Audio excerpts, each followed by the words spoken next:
क्या आपने कभी महसूस किया है कि जितना आप दूसरों के लिए अच्छा सोचते हैं, उतना ही लोग आपका फायदा उठा लेते हैं?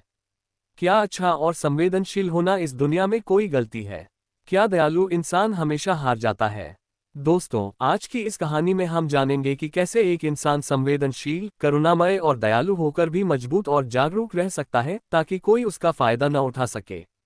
ये कहानी आपको भीतर तक झकझोर देगी और जीवन की एक बहुत गहरी सच्चाई से परिचित कराएगी। एक बार की बात है।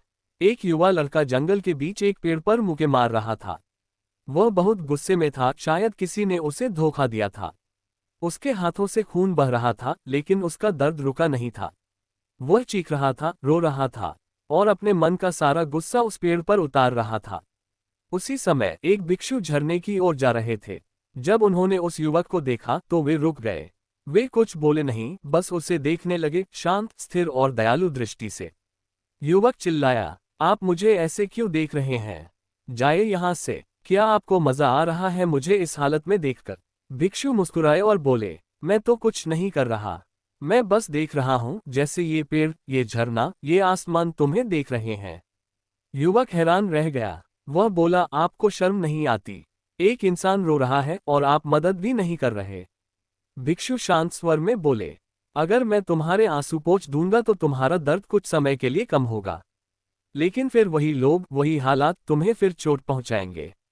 इसलिए आज तुम्हारे आंसू नहीं, तुम्हारी समझ ठीक करनी होगी। भिक्षु ने कहा, चलो मेरे साथ झरने पर। वहां का पानी तुम्हारे मन को भी शीतल कर देगा। दोनों चलते रहे। चांदनी रात थी और जंगल में सिर्फ पत्तों की चरमराहट गूंज रही थी। चलते चलते युवक ने कहा, महात्मा, इस दुनिया में रहना मुश्किल है। यहाँ अच्छे लोग रोते हैं और चालाक लोग हंसते हैं। कभी कभी लगता है कि इस दुनिया में दयालु लोगों के लिए जगह ही नहीं है। भिक्षु ने उत्तर दिया, संसार और संन्यास दोनों ही कठिन हैं। सवाल यह नहीं कि कहाँ जाओगे, सवाल यह है कि कैसे जियोगे।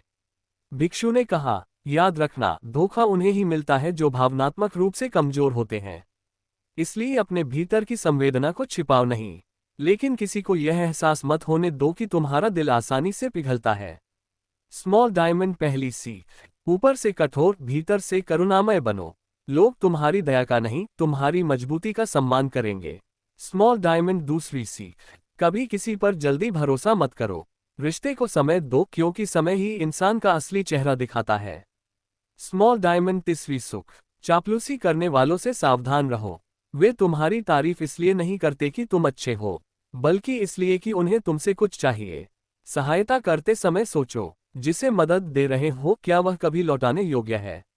अगर नहीं, तो उतनी ही मदद दो जितनी खो देने पर भी तुम्हें दुख न हो। पांचवी और सबसे बड़ी सीख, ध्यानपूर्वक देखो और सुनो। लोगों की आंखें, वाणी और व्यवहार सब कुछ कह देते हैं। अगर तुम सचेत रहो तो किसी के भी इरादे को समझ सकते हो।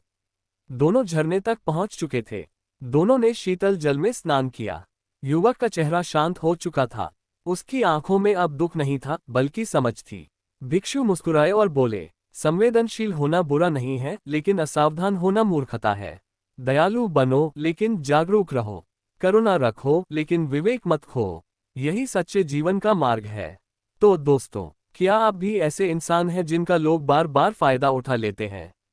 अगर हाँ, तो बुद्ध की ये बातें याद रखिए। संवेदनशील रहिए, लेकिन कमजोर नहीं। दयालु रहिए, लेकिन अंधविश्वासी नहीं। और प्रेम कीजिए, लेकिन अपनी सीमाएं समझिए। अगर यह कहानी आपके दिल को छू गई हो, तो वीडियो को लाइक करें, ज्ञान सागर चैनल को सब्सक्राइब करें और कमेंट में बताएं आपने इससे क्या सीखा। नमो बुद्धाय।